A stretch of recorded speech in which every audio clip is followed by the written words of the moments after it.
Alhamdulillah, alhamdulillahilladzi hadana li hadza wa ma kunna linahtadiya laula an hadanallah wa qad ja'at rusulu rabbina bil haqq wa nudu an tilkumul jannatu uristumuha bima kuntum ta'malun.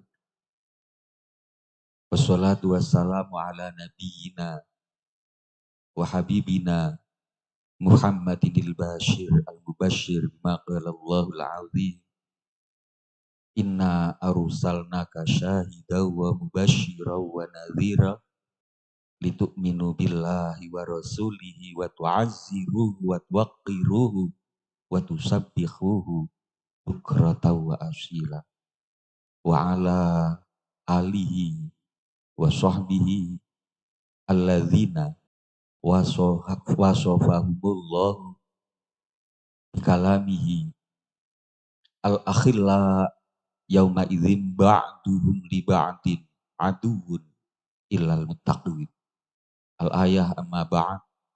Hadratil kurama, para alim, para ulama, wabil khusus yang terhormat Ketua Yayasan Ibnu Katsir, panjenenganipun Kyai Haji Khairul Hadi dan panjenenganipun pengasuh Pondok Pesantren Ibnu Katsir, panjenenganipun Kyai Haji Abu Hasan. Jadi tempat kami itu dekat dengan makamnya Mbah Wali Abu Hasan. Ini kebetulan, entah sudah ada skenarionya. Bahkan saking dekatnya tempat kami dengan makam Mbah Abu Hasan ini, sering sekali orang yang datang itu keliru menuju ke tempat kami. Tanya ke saya, makamnya Mbah Abu Hasan di mana? Oh, jenengan terus ke timur. Kalau orang Madura mungkin timur. Lurus 1 kilometer. Nah, tapi mungkin Mbah Abu Hasan akhirnya juga tahu. Karena dikatakan lakin hayatuhu fi qabrihi qamin. Orang-orang khusus itu senantiasa abadi, artinya abadi, perjuangannya senantiasa abadi. Mudah-mudahan kita semua yang hadir ini menjadi orang-orang yang khusus di mata Allah, sehingga perjuangan kita juga abadi ila yaumil qiyamah. Amin, amin, Allahumma amin. Tapi kemudian mungkin saking seringnya, ketika ada orang misalkan ziarah di makam Mbah Abu Hasan itu, kemudian tanya, rata-rata itu orang tua yang membawa anak kecil. Kemudian tanya, saya punya anak kecil, saya mau taruh anak saya di mana kira-kira. Istilahnya kalau orang dulu itu bilangnya cari wangsit, tapi bukan cari wangsit. Kalau wangsit nanti hubungannya dengan larangan ini nanti. Terus ditunjukkan suruh jalan ke barat kira-kira 1 kilo di tempat kami. Akhirnya jenengan namanya Pak Thohir ya. Oh iya, lo jenengan belum tahu saya. Loh, sampean kok tahu saya tadi dari Mbah Abu Hasan. Oh, saya langsung paham. Memang saya bilang Mbah Abu Hasan itu sama saya itu kerjasama. Loh, kok kerjasama gimana? Iya, karena sering orang yang kesini kesasar saya tunjukkan ke tempat beliau, ya mungkin ketika ada orang yang bertanya ya ditunjukkan di tempat kami, kebetulan seperti itu. Alhamdulillah, cerita tentang, kembali pada topik, cerita tentang Nadif. Saya dulu pernah suatu saat sama istri itu dicurhati. Kok sampean nggak mikir anak itu? Kok yang dipikir cuma anaknya orang terus? Maaf, mulai pagi sampai jam 11 malam kalau tidak ada yang tasmi. Kalau yang ada yang tasmi biasanya sampai jam 12 sampai jam 1. Karena tasmi di tempat kami itu eh, mulus juz yang didapat. Misalkan 16 juz ya harus baca 1 sampai 16 kalau di tempat kami. Nah, otomatis sampai malam. Artinya waktu saya sudah habis untuk Ananda Nadi. Pernah istri itu tanya ke saya, kok anaknya nggak diurus? Saya bilang, Allah, waktuku yang mana lagi yang harus kuberikan. Tapi ini kewajiban saya. Saya pun juga harus memikirkan anak saya. Tapi mungkin Allah tahu apa yang saya lakukan, apa yang istri saya lakukan untuk anak-anak. Bahwa betul-betul waktu kita habis untuk anak-anak. Maka Allah jawab akhirnya tanpa ada proses sama sekali. Nadif dalam usia 3 tahun sudah bisa membaca, bisa menulis Latin ataupun Arab tanpa diajarkan. Tanpa diajarkan. Kemudian, maaf, meskipun dia bisa membaca, tapi suaranya masih belum keluar. Karena Nadif itu di antara kelemahannya fisik, itu dia anak langit-langit dia. Kalau orang Jawa bilang itu intil-intil. Mungkin kalau orang Madura bilang itu telintil. Anak lidahnya itu tidak terbentuk. Jadi yang muncul ke bawah itu tidak terbentuk. Akhirnya suaranya masih belum jelas. Dia bisa nulis, bisa membaca. Bahkan kalau diajak pergi itu semua tulisan kanan kiri dia itu dia baca. Kalau dulu waktu itu kok lewat di sini, mungkin dia baca Ibnu Katsir. Sayangnya nggak lewat sini. Jadi yang dia baca itu ya Maju Jaya, Eka Putra, terus panjang jalan. Bisa baca. Nah, akhirnya mulai muncul suaranya. Itu usia 5,5 tahun mulai muncul suaranya, meskipun belum begitu jelas. Pas usia 6 tahun, mulai jelas lagi usia 6,5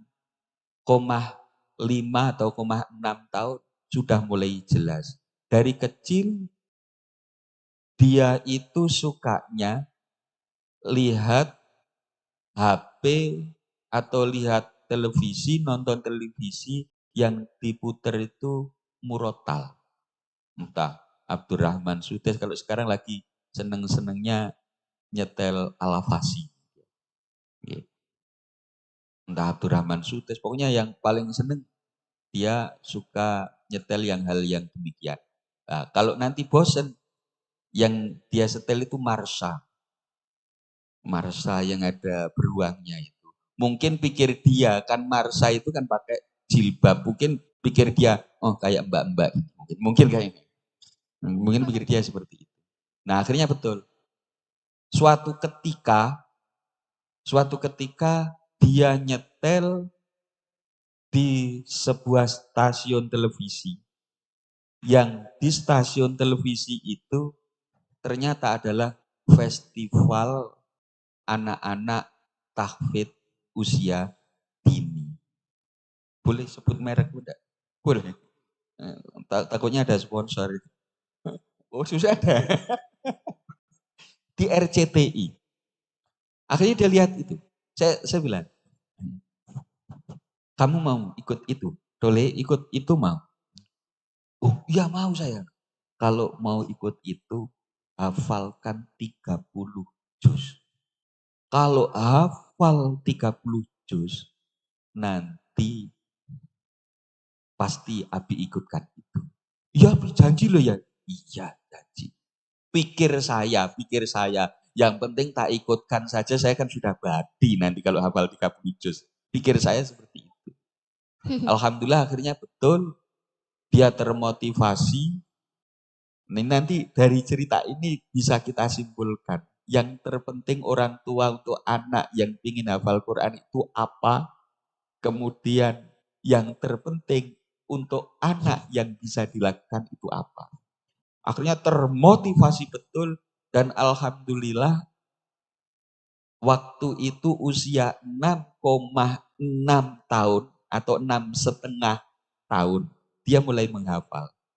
Dia mulai menghafal dan alhamdulillah usia 7,2 atau 7 tahun 2 bulan dia sudah selesai 30 juz dan alhamdulillah mutkin. Alhamdulillah mutkin. Alhamdulillah 7 tahun 2 bulan dia selesai. Terus kok bisa selesai secepat itu bagaimana? Sehari kalau dia pas tidak sekolah, karena dia sekolahnya juga normal, artinya pagi sekolah, terus nanti ngaji, sore, malam juga ngaji, normal seperti teman-teman yang lain. Kalau dia pas tidak sekolah, di tempat kita itu anak-anak itu sehari bisa menghafal 3 kali pertemuan. 3 kali pertemuan. 1 kali pertemuan, maaf, biasanya kita agak sedikit memberikan pressure ke anak-anak. 1 halaman ya. Kalau enggak 1 halaman, nanti kita tidak tulis L plus, istilahnya seperti itu. Tidak dikasih tanda kalau hari itu sukses setoran 1 halaman. Nah, biasanya nanti anak kalau setoran bisa 1 halaman, maka kita tulis L plus. Nanti siangnya atau sorenya, sore jam 3 ada lagi pertemuan lagi. Nanti kalau lancar lagi, ditulis lagi L plus. Tapi biasanya bukan itu, tapi L L, saja. ya L saja.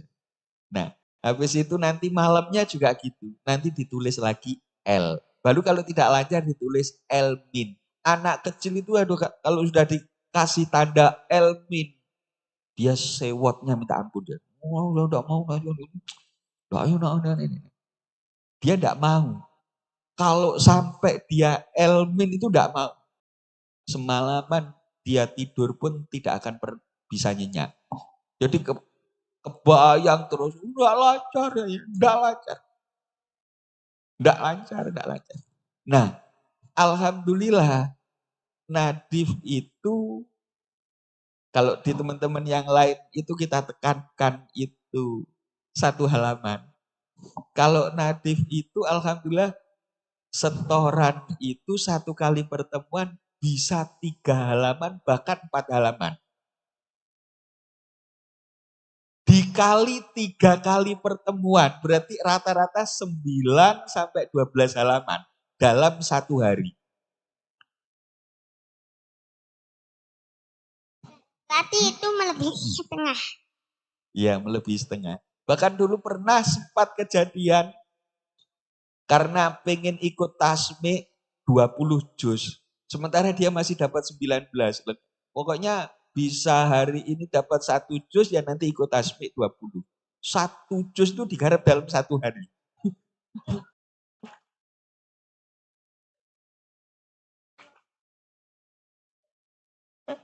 1 juz itu digarap 1 hari. Sama dengan teman-teman Ibnu Katsir. Alhamdulillah 1 juz digarap 3 bulan.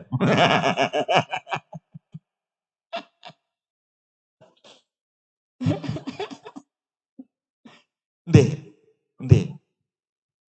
Intinya di mana sebenarnya? Kata intinya itu sebenarnya di mana? Maka untuk teman-teman, maka untuk teman-teman yang saat ini sedang barengi anak-anak, menyertai anak-anak, dan juga orang tua yang sedang barengi dan menyertai anak-anak. cintakan anak kita pada Al-Quran. Cintakan, ini sudah lebih daripada segala macam cara, metode, ataupun apapun juga. Cintakan anak kita dengan Al-Quran. Jadi sebelum nyuwun sewu, jenengan nanti metode apa, tumbuhkan dulu cinta ke Al-Quran ini. Maaf, kalau tadi dalam kisahnya Nabi, betapa dia ingin sekali segera selesai 30 juz dan akhirnya sampai di RCTI. Maka ketika betul dia 30 juz, pikir saya sudah lupa. Nah lupa ini. Saya karena nyun sewu, tidak ada keinginan itu kok ditampilkan, itu tidak ada. Tapi saya kembali lagi ingat, nanti kalau anak ini udah besar, jangan-jangan protes sama saya.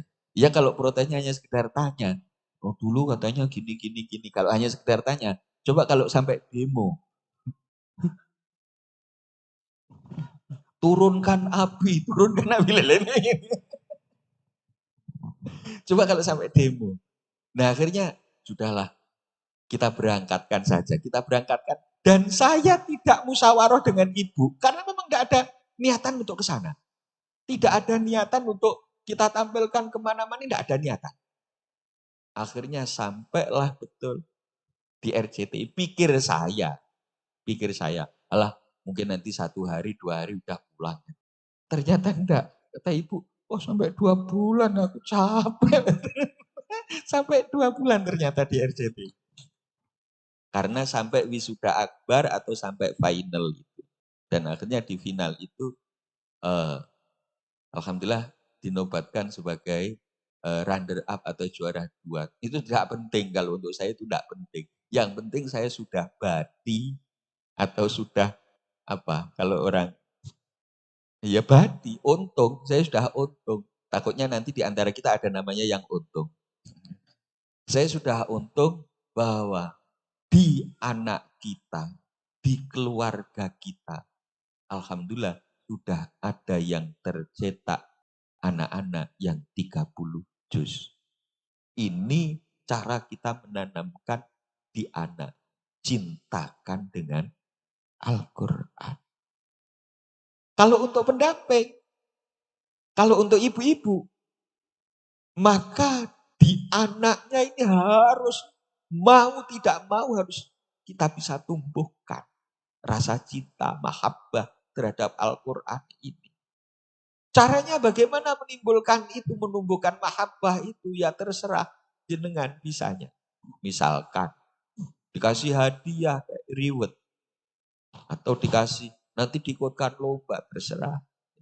Tapi kalau di kita, nyuwun sewu, karena kita yang sudah nalar, pendamping, kemudian ibu-ibu, pendamping yang di rumah, maka tidak ada tujuan lain kecuali harus betul-betul limardotillah, untuk ridho pada Allah. Karena tanpa ini, suatu saat nanti pasti jenengan akan menyalahkan Al-Quran.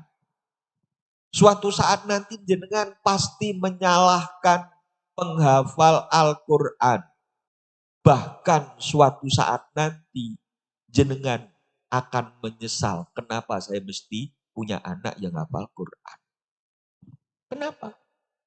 Karena tidak tumbuh liridho ilah limardotillah, itu tidak tumbuh.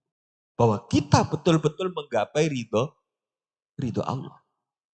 Maka ketika tujuan kita betul-betul liridho ilah, untuk mardotillah, mau anak kita nanti misalkan, kok ternyata tidak dapat beasiswa, ya memang bukan tujuan kita.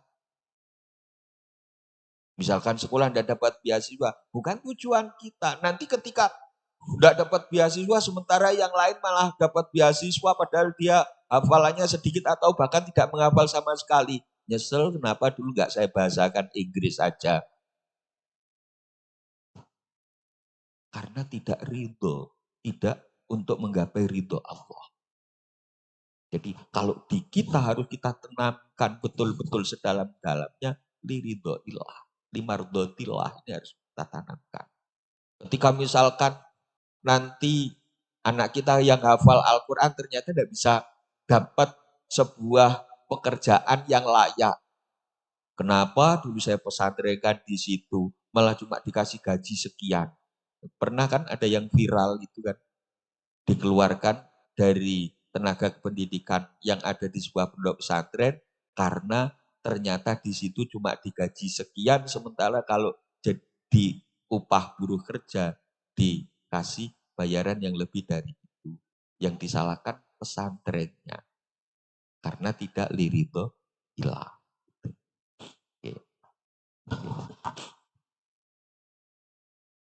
Takbir. Masya Allah. Luar biasa sekali, guys.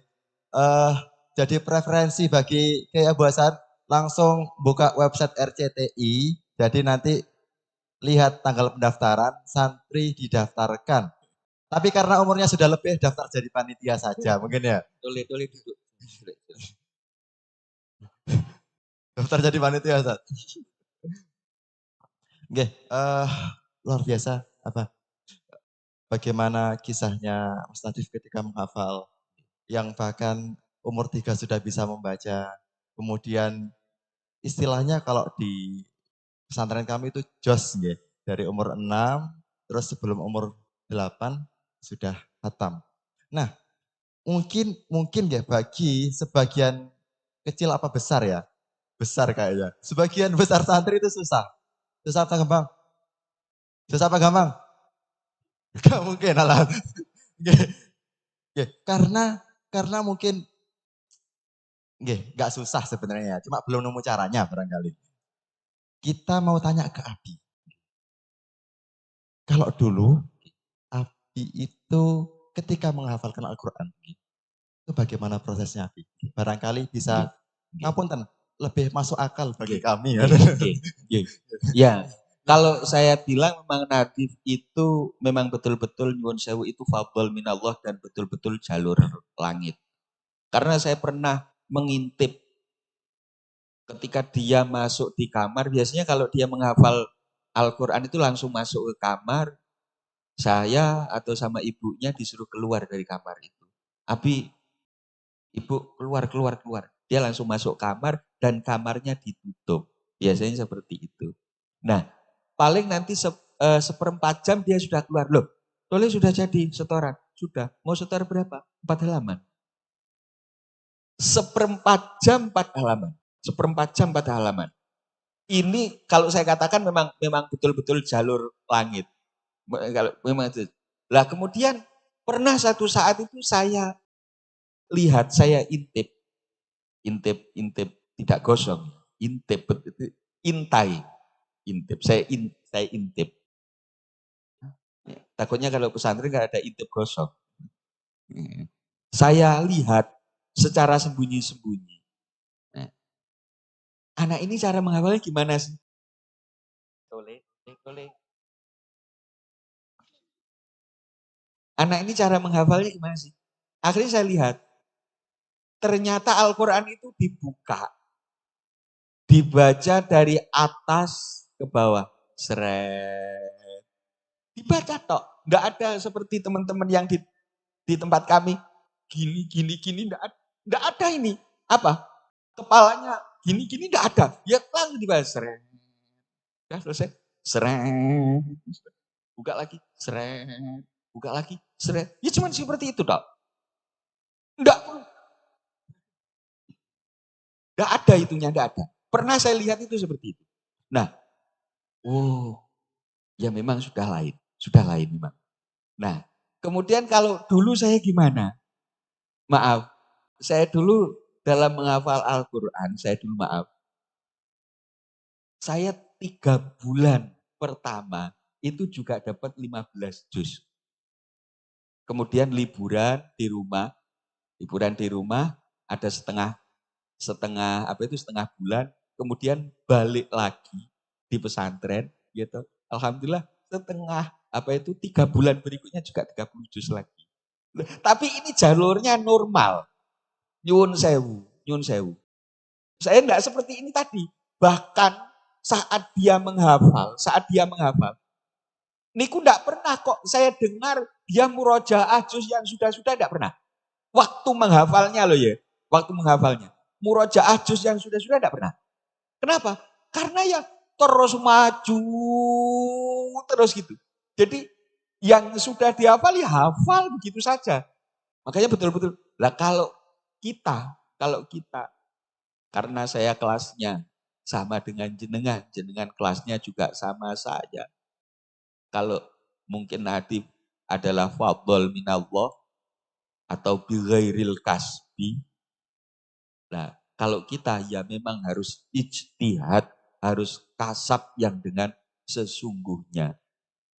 Bagaimana kita mengatur waktu sedemikian rupa. Maaf, jadi kita harus dulu prinsip saya belum akan pernah berani nambah sebelum saya murojaah sampai juz yang paling terakhir itu. Misalnya dapat 15 juz, maka juz 1 sampai 15 harus saya murojaah, kemudian baru saya berani nambah.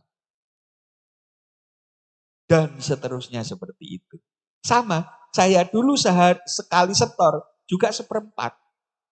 Sekali setor, tapi satu kali seperempat juz, artinya 5 halaman sama. Gitu. Kalau dia kan 3 kali berarti 4 halaman 12. Kalau saya 5. Jadi kalau iya tapi masih hebat Abi. Sama. Tapi kalau saya memang betul-betul ikhtiarnya luar biasa. Jadi kalau jenengan yang bukan jalur langit, cara mendeteksi jalur langit dan tidak itu gimana? Jangan pukul jidatnya. Kalau jalur normal, ya memang usahanya harus maksimal. Tapi kalau yang fadl minallah, ya lain lagi. Monggo kita harus berusaha, apapun yang terjadi berusaha semaksimal mungkin. Masya Allah, luar biasa sekali. Jadi kalau ini lebih masuk akal, gitu. Apa masih gak masuk akal? Lebih masuk akal ya. Saya juga sama Abi, jadi saya tuh store-nya 5 halaman. Halaman kedua disuruh mundur sama Ustadz Amin. Mardut Elmin. Eh, berbicara mengenai jalur langit itu biasanya tidak bisa didapatkan tanpa usaha-usaha tertentu dari orang tua, Abi. Ngapunten. Barangkali jenengan mau memberikan bocoran sedikit saja amalan-amalan jenengan, kata. Barangkali itu yang akan membuat kami, oh masuk akal, tiba ingin itu. Ini saya kasih tahu pun enggak ya. Ini masalah rahasia perusahaan. Jadi gini, dulu waktu ibunya Nadif itu mengandung, maaf, waktu itu di tempat kami belum ada anak-anak kecil yang pesantren dan menghafal Al-Quran. Belum ada waktu itu. Adanya itu anak-anak besar privat baca kitab dulunya. Nah kemudian waktu itu saya masih kerja bikin sangkar burung. Artinya saya harus mencari nafkah untuk keluarga saya, kemudian saya juga harus berjuang untuk syiar agama tetap harus kita jalankan. Dua-duanya harus tetap jalan. Nah, karena ibu bilang aku hamil. Meskipun kita kerja kasar, saya bilang kerja kasar. Tapi saya harus berani tirakat untuk anak saya, riyadhah untuk anak saya. Karena apa? Kita tidak mungkin mendapatkan sesuatu yang luar biasa tanpa kita tidak mau berusaha. Karena sekali lagi kita jalurnya adalah jalur normal, bukan jalur abnormal. Saya usaha. Di antara usaha saya, kalau siang, waktu ibu ngandung, saya puasa. Maka kalau sesiapa saja yang waktu istrinya mengandung, kok seorang ayah itu mau puasa, maka insya Allah akan dikaruniai anak dengan kecerdasan luar biasa. Saya puasa. Tapi kalau ada orang yang istrinya sedang mengandung, dia syaharul lail, atau dia berjaga di malam hari, kemudian dia ibadah di malam hari. Maka insya Allah anaknya akan menjadi anak yang halim, anak yang santun, anak yang lemah lembut luar biasa. Ini kelihatannya memang tidak lemah lembut karena saya sudah habis waktunya itu tadi karena tidak ada syaharul lailnya berarti. Coba kalau ini ada saya syaharul lail, mungkin dia bisa seperti ini. Nah, kemudian anak kalau orang tuanya itu saat mengandungnya rajin sekali menghatamkan Al-Quran. Menghatamkan Al-Quran. Maka dia nanti akan menjadi seorang yang penyabar, pemaaf, dan seterusnya. Saya ngambilnya, karena saya siang harus kerja, saya ngambilnya, saya puasa siang harinya, kemudian malam harinya saya murojaah. Murojaah terus sampai tertidur. Nah ibu itu kemana-mana. Itu selalu bawa HP. Waktu itu HP-nya yang disetel bukan yang tok ganjel itu bukan. Ganjel tok itu yang bukan. Yang waktu itu disetel ya hanya murotal Al-Quran. Kemana saja murotal Al-Quran. Alhamdulillah jadilah seperti anak kita Nabi ini. Maka sebenarnya simpel. Nyuwun sewu. Kenapa kemudian anak kita kok senengnya nyanyi? Ya mungkin saat waktu masih kecilnya yang disetelkan ya itu tadi. Tok ganjel itu. Karena apa? Daya ingatan seorang janin yang ada dalam kandungan seorang ibu itu begitu tajamnya luar biasa. Begitu luar biasa. Pemane lho Pak waktu mendarai mobil kok enek ibu ngandung sing dilagokne kok mangku purel. Lah iki arep dadi opo iki? Gak bahaya ta?